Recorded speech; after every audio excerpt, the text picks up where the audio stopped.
હું દેખાઉં છું? યસ. हाँ बराबर देखाऊँ छूँ? યસ. हाँ एक बराबर से। हेलो गाइस, आज हमारी सेम 2 की एग्ज़ाम है, पहला पेपर है, तो आइए देखते हैं हमारे फ्रेंड्स क्या कर रहे हैं। ऑफ कोर्स पढ़ तो नहीं रहे होंगे बट देखते हैं।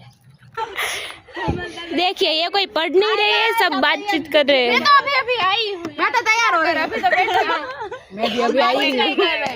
हम तीन आए हैं तो पढ़ने का नहीं, चलो पढ़ो। हेलो गाइस, तो हम अब पेपर देने जा रहे हैं।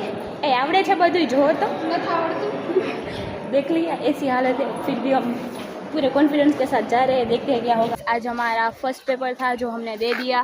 कैसा गया गाइस? जोरदार धमाकेदार. बकवास. नहीं बोलो, फाड़ डाला. उसने तो बोलने जैसा कुछ छोड़ा ही नहीं, बोल दिया नहीं बोलूं। ये भाषा नहीं बट चलता है, सब चलता है।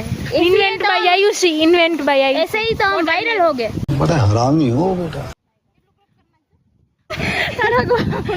चलो अब चलते हैं। ये लोग बस में जाएंगे, नंबर में से. ये लोग बस में जाएंगे, मैं अपने वाहन का इंतजार करूंगी। प्लीज गुजराती में बोलो प्लीज. ऐसा कुछ नहीं होने वाला।